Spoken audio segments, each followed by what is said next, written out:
All right. So we are starting this webinar. And welcome. Hello, everybody. Hi, this is Kathy Frey from IMCO, from the International Integrative Maternity Healthcare Organisation. And just want to welcome you along to this week's Maternity Natural Health webinar.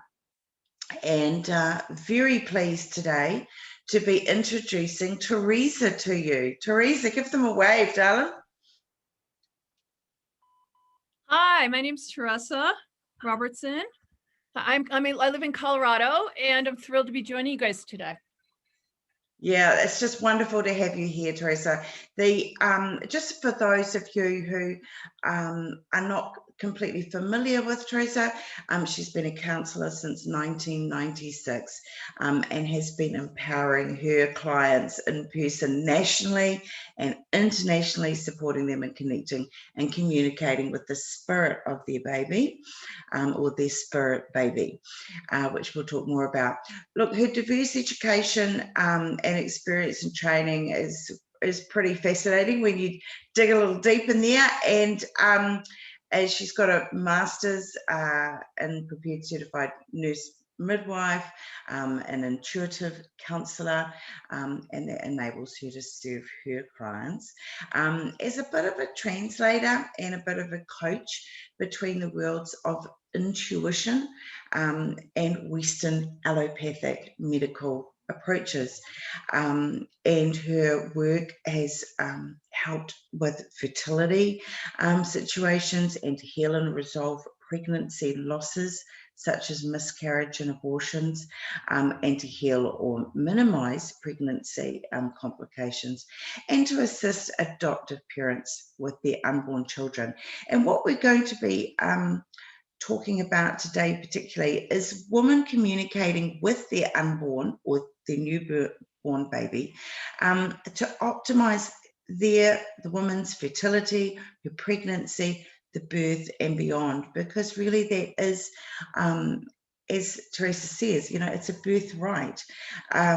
So yeah, welcome along, and please, do you want to just give us a little bit of an overview introduction about yourself, and also to those of you who are live, if you're regulars, you know that we always would love to know whereabouts in the world you are and what your role is as a health professional, or maybe you are a woman who is expecting a baby. So if you go into the chat section, which is at the bottom of your screen, and enter that in, that would be wonderful. It's always nice for us. And also down the bottom of your screen is the Q&A button. So if you've got any questions you would like Teresa to answer, just put them in there and we'll make sure that we go through that over the course of this next 45 minutes or so. So yeah, welcome. And please give the audience a little bit more of an overview about who you are and what you stand for. Great. So looking back, I've been immersed in all things related to birth for 42 years. So when I was an infant, way back, in college, I knew I wanted to be a nurse midwife. So I started going to Lamaze classes and becoming a coach and going to births with couples. So this is back in the early 80s. In the mid 80s, I ended up at a place called the Omega Institute for Holistic Studies, where there I got to really be immersed and learn about complementary modalities for healing, learned a lot about herbs and homeopathy, energy work. And there I met Christiane Northrup, who introduced me to APPA, the Association for Pre and Perinatal Psychology and Health. So I've been a member of APPA since 1987. And that understanding has been foundational in everything I do, in all the ways that I work with individuals in my individual practice, and then other ways I interface in healthcare. And that whole piece about what we know now about epigenetics, about how something outside can affect someone's DNA. So a woman's influence when she's pregnant from the outside world does impact her child, and it also impacts her. And that information is not to be used to make someone feel guilty or ultra responsible, but I use it to help them be aware. So whenever I work with anybody in my counseling practice, I do a perinatal psychology assessment. So I'm asking questions, curious about what might have happened to that for those individuals when they were pregnant or when they were pregnant with their baby. And understanding also the part about birth, how birth is transition, and how we experience that first transition out in the world can affect how we approach all our transitions, right? I'm Mm. hearing a lot of feedback. Are you getting that? No, I'm not. The sound Okay. is good at this end. Excellent, excellent. So in the early 90s, I actually finally became a certified nurse midwife, worked for the public health department here and started a private practice. And in the mid 90s, I took a clairvoyant program, and at the end of that, combined all my pieces to start Oh, what hold on. Can you hear me okay? I can hear you okay. Yeah, I've got a message here from one of the group to say that there is definitely feedback going on. Yeah. Okay, so I'm not hearing it at this end. How's that? Nope. I'm still Okay, here. I'll have to, so those of you who are watching live, if you don't mind giving us another comment as to whether there's been any improvement along the way, that would be great. And actually just having a look at some of the messages that have come through, and very nice. We've got acupuncturist here, and a reflexology, and integrative medical practitioner. Love you guys. So important. Oh, we've got some more feedback saying no noise interference. I'm all good. Somebody else has said they can hear it. Oh, okay, so it's varying a little bit. Okay, well, I think when I talk, I'm hearing feedback, but it's an echo. Right, okay. So maybe earbuds, but we are live, so we don't really want to hold everybody up. Yes, there is feedback. Okay. Can you just tell us, is the feedback like I'll go grab seriously? my Okay, she's just going to change. Wonderful. So we're going to be talking about particularly one of the subjects that's going to be of interest in a moment when Teresa comes back is, I love the fact that I know that she talks about fertility promotion rather than infertility support. So I think that's always very interesting, and very much an integrative, holistic way of dealing with that. And she's going to be talking about the sort of typical session that she focuses on with clients and what she'll be going through between fertility, promotion, pregnancy, fourth trimester. And yeah, so let me know when you're ready, Teresa. Are you good? I'm good. Okay. Yeah. All right, cool. So I was just sort of giving them a little bit of an overview that I know that we were keen for you to talk about those sort of areas that you discuss when you're talking with clients. And also I love that, fertility promotion ahead of infertility support. It's a subtle but really important difference. Oh, yeah. I'll be quiet so you can carry on. Oh, so I mean, just the other day I was talking to I got a new client, and those were the first words out of my mouth. And the culture supports, basically what you tell yourself is going to keep imprinting, right? You stay in that merry-go-round if you're infertile. And there's lots of ways of saying fertility promotion with someone. You can say that you're improving your fertility, you're walking the fertility path. There's lots of ways of languaging that are very proactive. Another term that I love to say to clients, to share with clients, is that you are engaging in expanding your family. We're not working on expanding your family, but you're engaging, you're being conscious, you're deciding to expand your family, right? Instead of trying to be pregnant or trying to get pregnant, because trying never works. Yes. And I think trying is reinforcing the fact that you're still trying. and failing, right? Yeah, so and failing. Yeah, right. Yes. Yeah. Rather than saying that yeah, I love the word engaging in it. That's a clever way to make that difference. Yeah, and I think changes how somebody feels about themselves and feels about the process, and then it can put them in a different position to be able to receive and allow and accept the process that needs to happen, right? Yes. Because becoming pregnant, nobody gets you pregnant. Becoming pregnant involves receiving, the verbs of receiving, allowing, and accepting. And those are muscles that are not really popular verbs right now in our lexicon or how we expend our energy in our cultures. It's all about, what did you do? What did you accomplish? What are you going to do next? And to become pregnant and to stay pregnant and to nourish a pregnancy, we need to be in this sort of landing nest place of allowing that miracle to come land with us, right? Instead of, pursuing it and checking it off our list. That really, really, really doesn't work. And a lot of the interventions, I interfaced a lot with individuals who are working with fertility specialists, reproductive endocrinologists, and that whole process of going. The major thing I do to support them with that is that loss of control. Someone's taking over your body with medications or procedures. They're doing things to you to get an outcome. And my job when I work with clients who are in that path is to help them to remember that receiving, allowing, trusting part, the inviting that person you want to invite in. There's a spirit connected with that.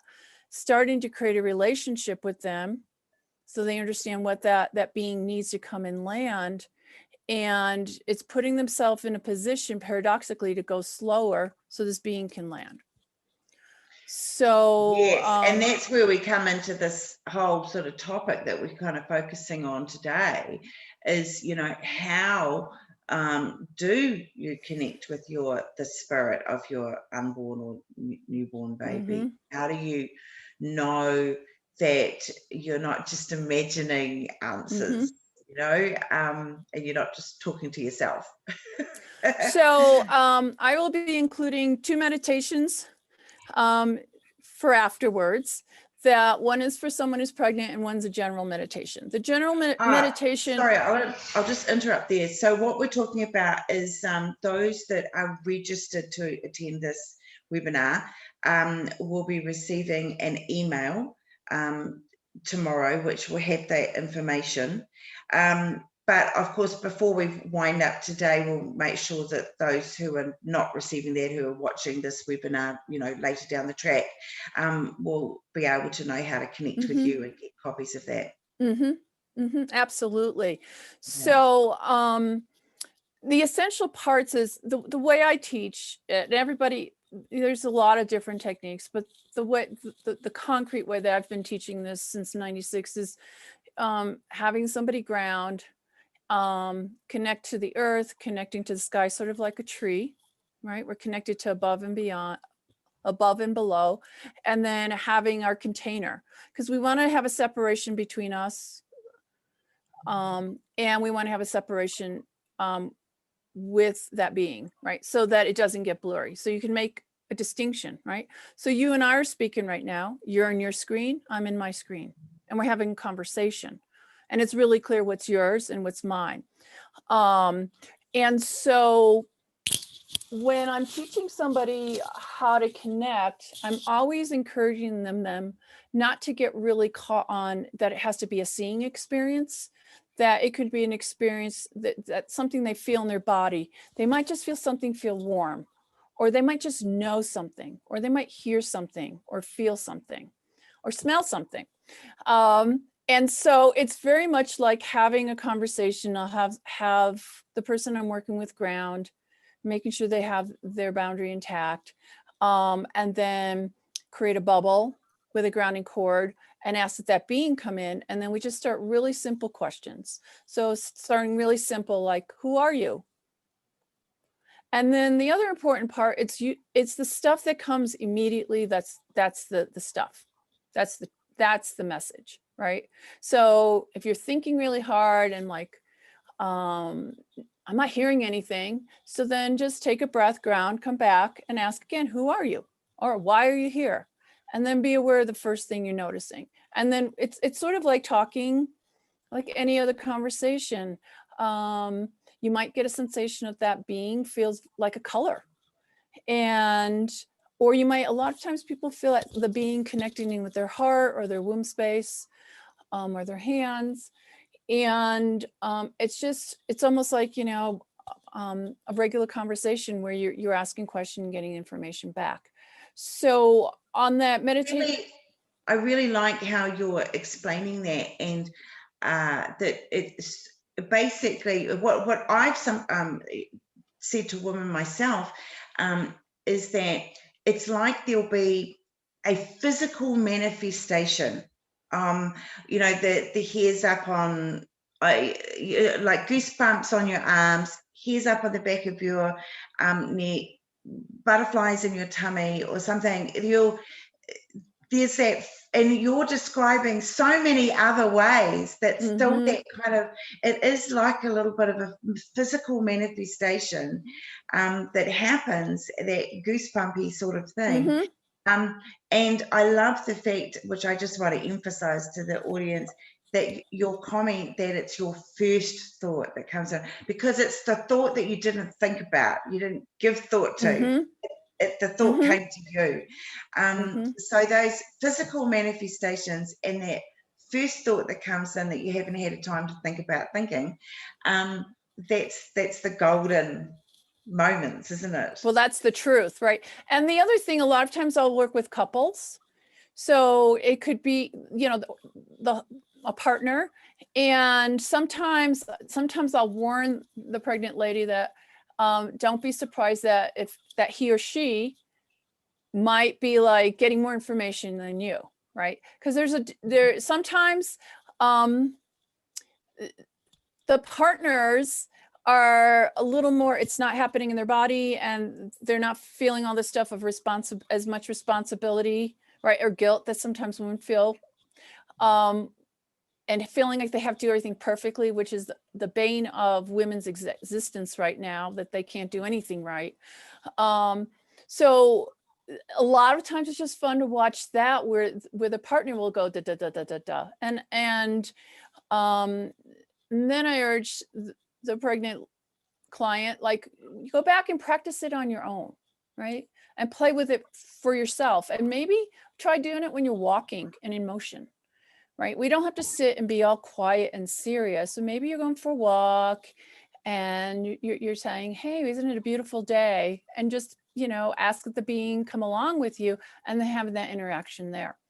So in the meditation piece that I'm sharing to the listeners, there's a couple of specific exercises in that meditation about games you can play with the being. And one of my favorite games, I call it the Nourishment Game. And this is actually a game that I use all the time in my body and I'm not pregnant.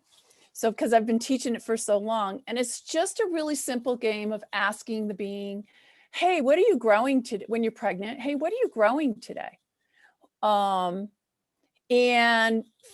it's really fun to do when there's a couple too, right? Like it's like playing the marriage game. And then asking the being, okay, so what do you need me to bring in to help you grow that?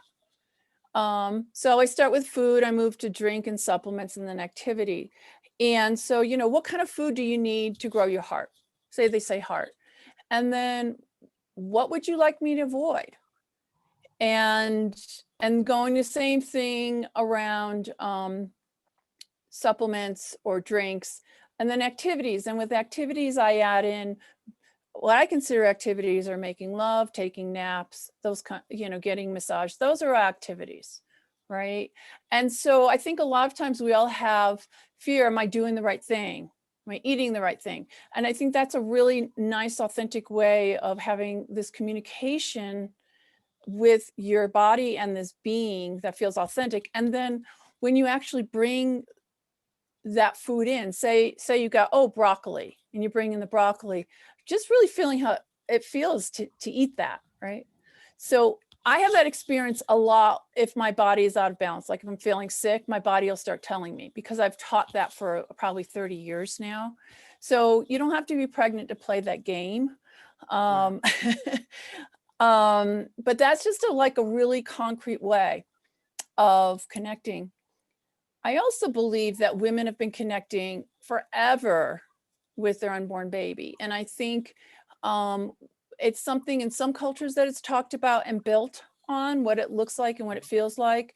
And I think in other cultures that it's sort of, it's hidden in a shroud of secrecy, right? But I think every woman is born knowing how to do this. We're just not given platforms for validation, or where we can validate, our trust that, Yes. is this right? Also, I think that one of the contributing issues is that we speak so little about using your intuition as part of your day-to-day tools of resource of living.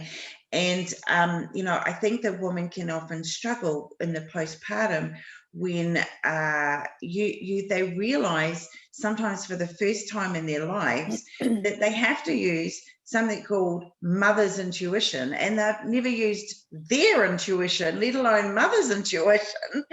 And I know, like with our children, I particularly sort of, they're adults now, but when they were growing up, I would talk about their intuition, and and the fact that it's like, you're invited to a party and you're not really sure you should be going, and your intuition is screaming at you, that's not a good idea. Listen to that. Right? And because it's and the fact that, and and even now as adults, it's so pleasing to hear the kids say things like, yeah, my gut told me that's the best thing to do, right? And so if you've, before being pregnant, have been used to communicating with your own intuition, it's so much easier a process, I think, to be communicating with your baby, because you can almost basically hear the difference, that's not your voice, it's Exactly. their, right? Exactly. Right. Yeah. Whereas if you've never consciously had that communication with your inner self, and then suddenly you're thrown into the situation with newborns where they can't tell you what's wrong with them, and you have to work it out. And you start to need to rely on your intuition and not question, it's because it's not just about, is it, being able to talk to it, it's also about trusting it. Yeah, and listening. A lot of it's just about being present and listening. So we are all born with a pineal gland. So our pineal gland is behind our third eye, and that's our physical organ for intuition. And one of the things right now, I have a client, I worked with her through her fertility journey, and her son was born last May. He loves it when she has time with me on the phone. He will not go down for his nap. He will wait. And he's pre-verbal at this point, but he will, because she listened to my meditations a lot too while she was pregnant with me, but he'll listen to my voice. And then one of the things I'll do with the client is she'll go, okay, what's he want? And she'll tell me what she thinks she's getting. And I'll go, yeah, that's exactly what he wants. But it's a really fun game. I've had for years, I've been doing this around babies, of like, they can throw out a little piece of information in that bubble that you use to communicate about simple things like how they want to be comforted. Do they want music? What kind of food do they want when it's time for them to start eating solid food? You can play that nourishment game with them for when you're nursing and needing to understand what to bring into your system to nourish your milk, to nourish their body, right? So all these basic tools you can keep, or games you can keep playing with, and build along that. So, and the other thing I love to couch this in is it's a game. We've got so much in our world now that things have to be right or wrong, you're good or bad. And I think it's a lot more fun, and you're going to get a lot further with it if you can make it into a game and have some flexibility about it, and have that place of where you can have a little wonder about what's going to come in, right? Yeah, absolutely. And try not to, because it's a nice balance of having some time put aside every day, a bit like you would put aside some time, you know, some time in the morning to meditate, but putting some time aside to, you know, be that sort of one-on-one moment with your baby. But at the same time, also just using it all day, really. So one of the things I love to teach is a signal. So that's sort of like that mama's intuition piece, right? So there's two signals I usually talk about when someone's pregnant. Well, I even do it with someone's with a fertility client, of when the baby wants to get the baby spirit wants to get your attention, what kind of signal can they give you? So then you go like, okay, I'm just going to take a moment, take a breath and ground and tune in, right? And so the regular signal can be a body signal. Maybe you'll hear a buzzing in your ear, or maybe your neck will get tight, or maybe your heart gets warm. You know, it's different for everybody. And then the other one I teach for when people are pregnant, which is a little harder for them, I call it the 911 signal. And I personally have had this happen for me driving. So all this stuff I teach gets used on me eventually. So I live up I live in a mountain town with I would say the canyon can be a dangerous place. So a 15-mile canyon road. And there have been times when I've had that 911 signal of like, so it can be something that's not a body signal, like flashing lights or hearing sirens inside, something that gets your attention. But there have been several times where I've gotten that signal. For me, it's the flashing lights. And I go, okay, I'm getting a 911 signal. I'm going to slow down. And invariably, there's something in the road, right? That I've needed not to be going 55, but 35. So there's lots of places these games and these tools can have a place in our everyday life. Wait, just going back to when you said the signal from the baby, is that something that you almost like have a little conversation with the baby and say, let's set up the signal, you know, it's I don't know, yes. the equivalent of a safe word or something, you know, like let's have, yeah. or you could ask the baby, you know, and yes. just say, you know, yeah, make my right ear tickle if you want my attention. Well, or something. Yeah, well, it's not even the mom, it's not even us directing them. I think it's real helpful to ask him, hey, how would you like to give me, what's the signal? So when you want to connect with me in a way that I can understand, that's concrete. Right. Because I think we have a lot of this in our culture where we want to direct stuff from the outside, from our inside. Yeah. So that's really great practice in listening and asking the being, hey, you want me to stop and pick up some broccoli tonight because you really want me to eat broccoli, right? What's the signal? Is it going to be like a little tapping on my shoulder? Or will I feel a little buzzing in my teeth ears? Or will my crown get buzzy?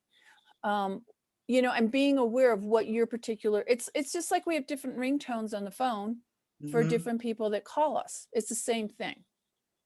But I think it's really important that we're not directing what the signal should be, but really being open to what that experience can be, because that's really good practice for labor, because these tools can be really powerful in labor and having that cooperative conversation with the baby during labor.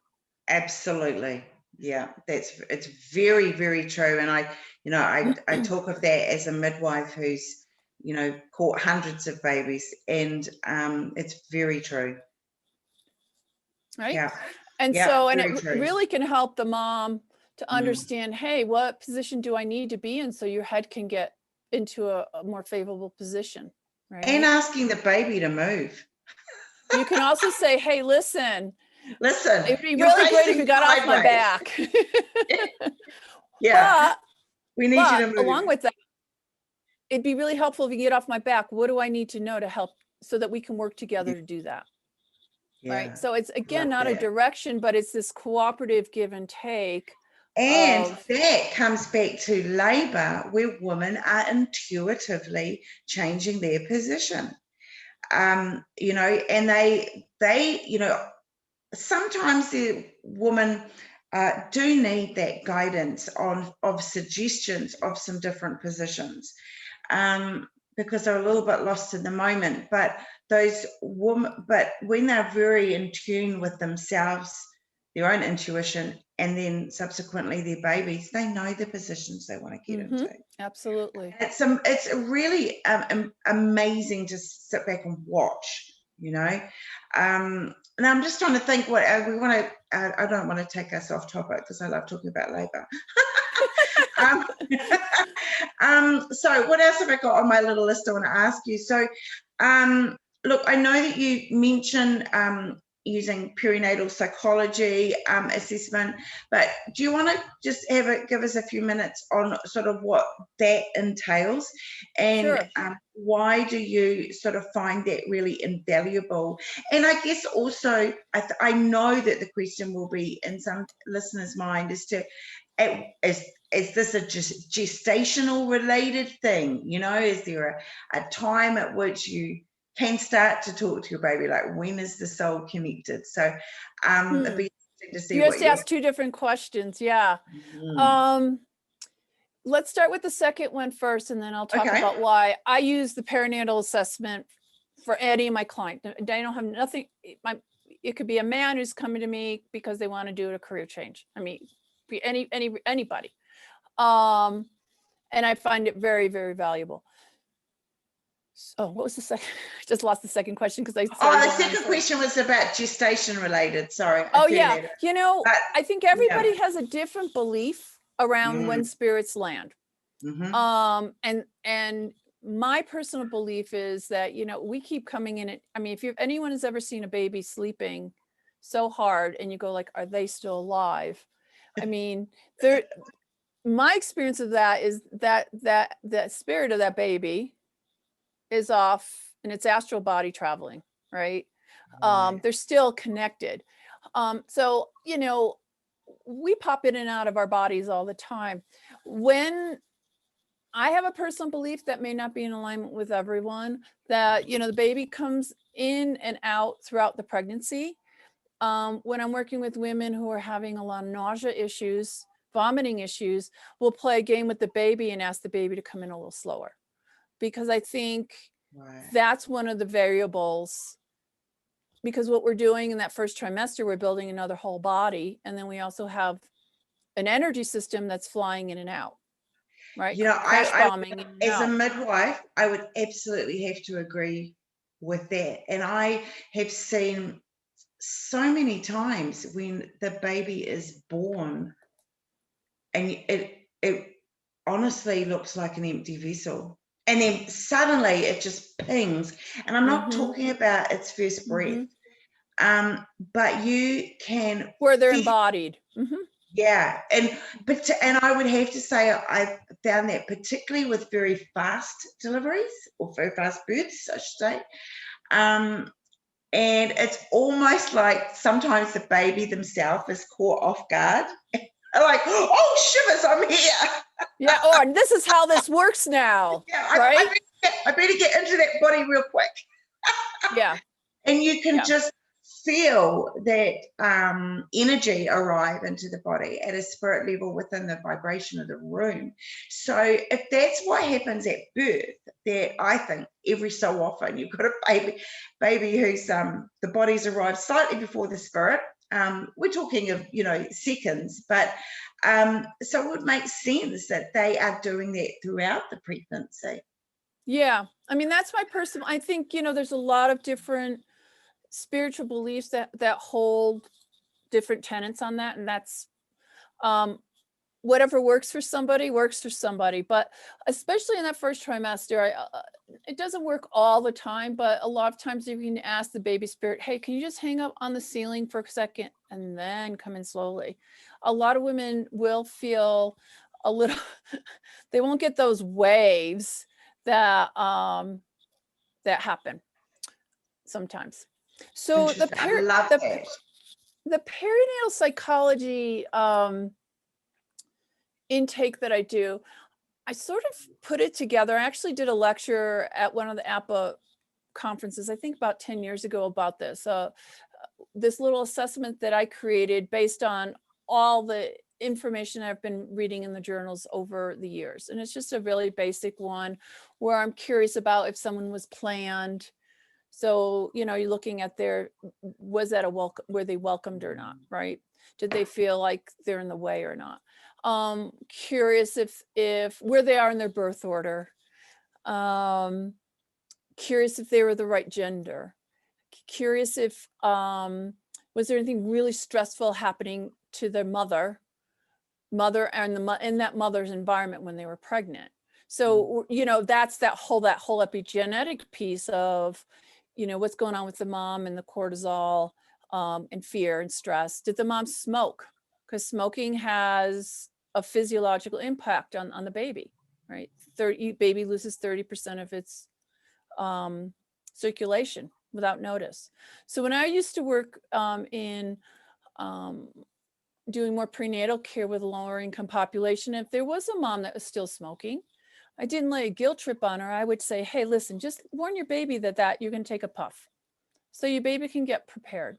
I don't know how that affected the baby or not, but I think it's just to build that awareness of, yeah, your baby, there's an effect of when you take a puff on your cigarette, and then 30 seconds later, that baby has 30% less circulation. Yeah, because they go into an oxygen. Yeah, and they go, oh my God, you're like, yeah. you know, that, oh my God, there's not enough here, right? So there's Yeah. certain imprints that happen. And then curious about the birth. Was there medication used in the birth? Was it an operative, you know, was it a C-section? Were there forceps or a silastic or a mighty vac used? And was there any separation after the birth? Did the mom have a hemorrhage and the baby was separated? None of those things are to make the mom wrong. Those are experiences that everybody is having. But I find, especially when I work a lot with people around transitions, so when you have another transition, the birth is a very powerful transition experience. Those issues can come up again. And I had a conversation with a client last week about her 4-year-old, and bringing that experience, reminding her what their birth experience was, and correlating with the behavior he was having, right? And so I think it just gives us, it's just information. It gives us a way to be empowered and to interact and move things forward. And when we understand something, then we can work with it, those templates. So what's the main sort of thing that I guess understanding a little bit more about your particular specialization and sort of understanding what you're doing for your clients? I don't mean in a sales way, or hey, this is my business, but just more yeah, I mean it more in a you know, what is it that you're doing which our health professionals here could be adopting into, you know, their practices?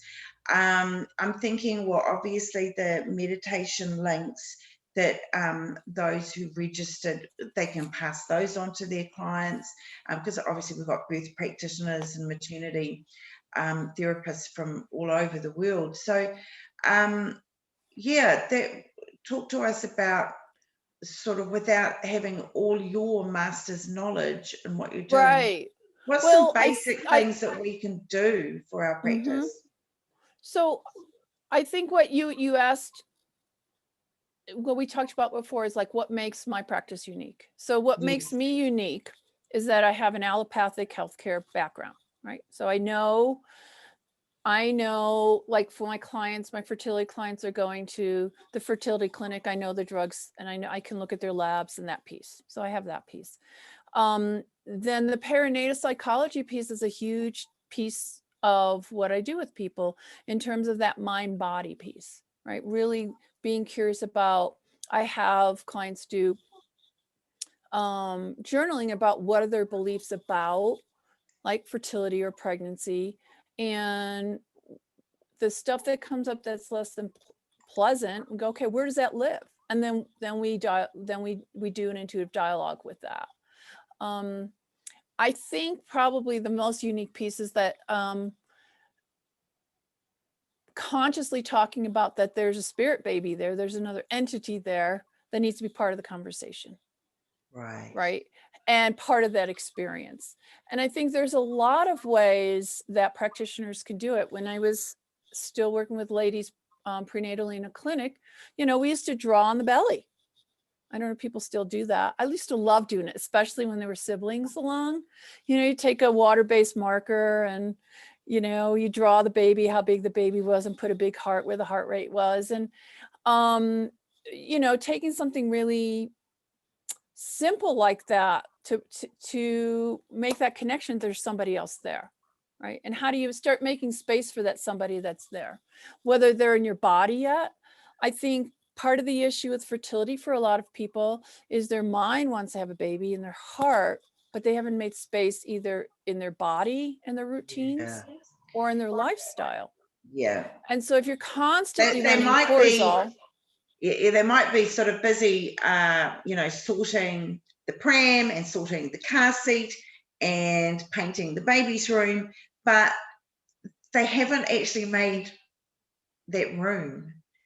It's become another project that's being managed, that they're supervising. Yeah. And I think but even back to wanting to be pregnant and that not happening, that's a big part of it too. Because the whole cortisol piece, the whole stress we live in, decreases our circulation to our ovaries and our uterus, and really does affect our ability to get pregnant. It's a very powerful hormone. So giving people, you know, supporting women in creating the space in their life, living as if they're pregnant when they're not, puts them in a position to become pregnant, right? Yes. What do you need to do to live as if you're pregnant? Like working 80 hours a week is probably not going to be really helpful. Yes. Right? Getting yourself out of that survival. So creating that space in your body and in your schedule for that person to come join you is really important. Yeah. Very important. Yeah. In fact, I mean, it gives me memory of when we were trying to get pregnant with our first baby, and it had been a while, and I went to see a medical herbalist, and who was quite renowned for his success rate for fertility. And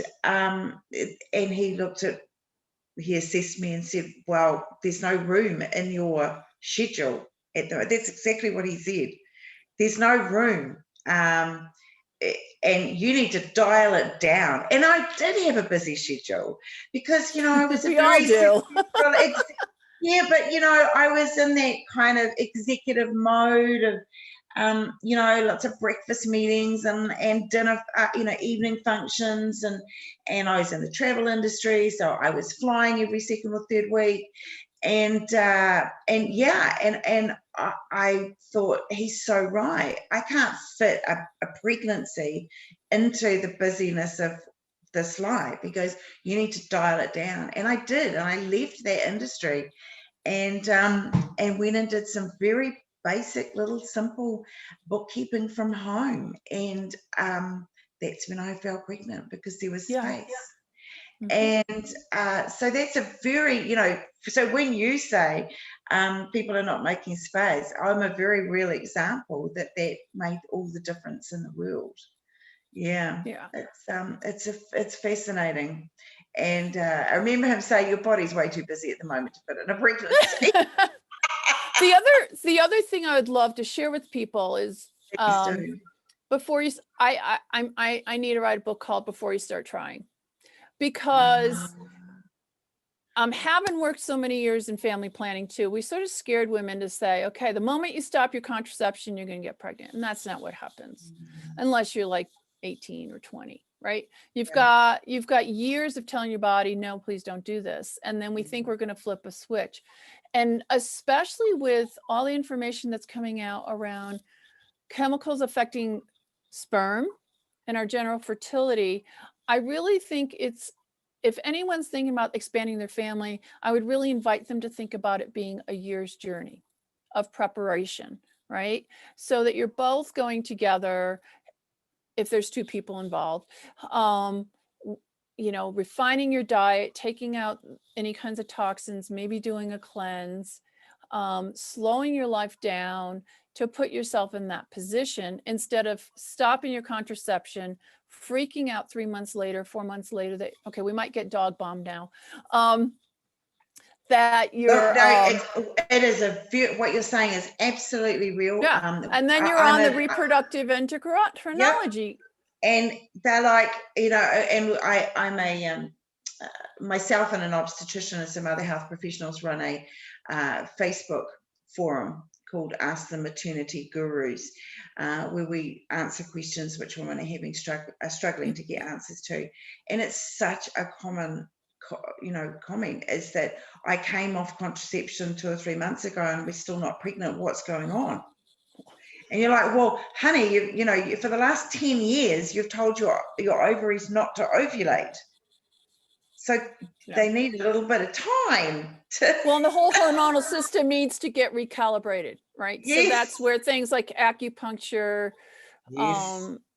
you know, connecting with the being, also looking at what toxins are in your life and switching those out, right?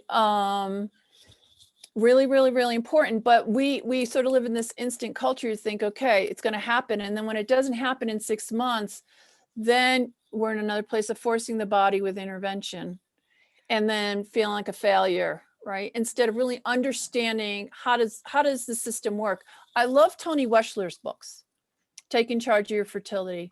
There's so much authentic information there about how the female reproductive system works and what supports it in working optimally, instead of just examining it and criticizing it.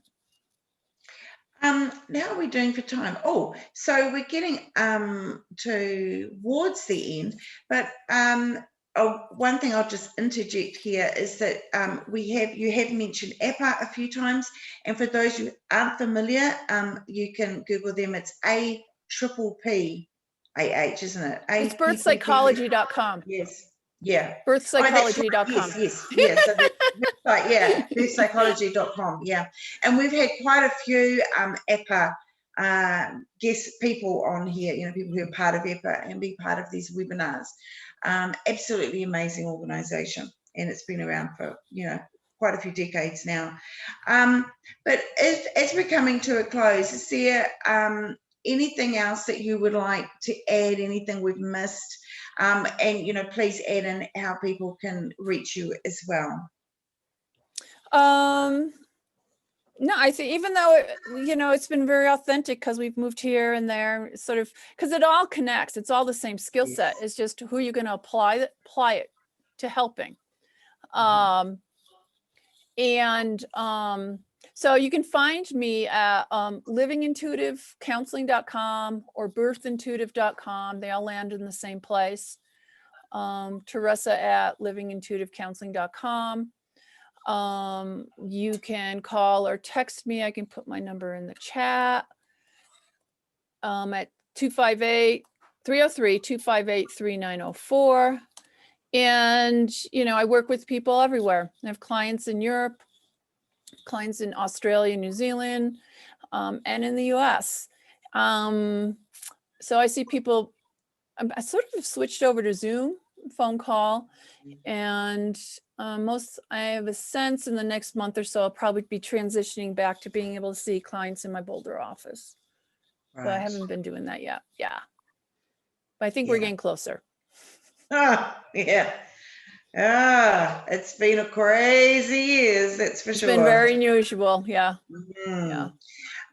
Okay. So, is there any, so I think that's everything. But look, I think the topic has been absolutely fascinating, and it's like, as you say, it's almost like an underground discussion. And you know, because people, here we are as a pregnant woman, often having no religious or spiritual sort of background to them, and suddenly you know, realizing that they need to rely on their intuition, their mother's intuition, and their and trying to connect with your baby and all this sort of thing, and it can be so foreign that you kind of almost think that you're out in this woo-woo land and everyone's going to think you're a little bit cray-cray. And, you know, whereas you ask any midwife and she will tell you that she's seen those babies arrive who are clearly, their spirit hasn't quite got there yet. And 2 or 3 seconds later, it's there. And, you know, so I guess the good thing in the maternity industry in general is that we tend to be people in all the different, you know, modalities and faculties do tend to be sort of a rather spiritually based. Yeah, because we just know it makes a difference. And, you know, I mean, even in labor, you know, it's, well, not even, particularly in labor, you know, you can, a woman is a mind, you know, it's just not a mind and a body and emotions. She's also a spirit. Yeah. Well, I think it's one place in allopathic healthcare where if a woman calls up an office and says, I have a feeling something's not right, she's told to come in. Right. So there is in obstetrical care, there is a place for that intuition. That's we do listen to that. Yeah. And obstetricians will, yeah, regardless of how medicalized or holistically minded they are, when a woman says, I need to come in, something's not right, and we'll say, come on in, we'll make you a space. Come on in. Yeah. Let's listen to your baby. Make you feel better, make us feel better. It's all good. Yeah. Yeah. Just a final comment that's come in here that we must say. And Kirsty's just said, look, thank you, Teresa. Teresa, I should say. This was a really good presentation, and I loved your way of explaining what you do. I can totally relate to your way of talking and listening for answers and intuitive discussions. And it can be applied to so many things. Thanks again. Yeah, and it's just great. Thank you. That summed it up, really. Thank you, Kirsty, for summing it up. And it's been a really great conversation. You know, I mean, even within the WHO, the World Health Organization's, you know, mandates for wellness, you know, it's talking about it being a physical, emotional, cultural, psychological, spiritual part of wellness. It's in law that it's there right from the top. So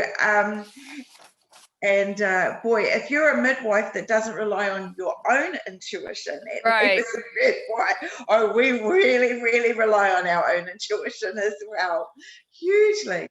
Yep. Yeah, absolutely. Because you're often working in areas that are grey. You know, we do have times where things are black and white, and you know exactly what's happened, and you know exactly how you must manage that. But there's a lot of grey areas as well. So it's, yeah, we listen to our gut a lot. Well, look, it's just been so neat to have you here. It was been a really nice conversation, Kathy. I've really enjoyed being invited and sharing with you today. Absolutely, and I think you've given some really great guidance on that topic, and really empowering us as health practitioners, and to empower our women.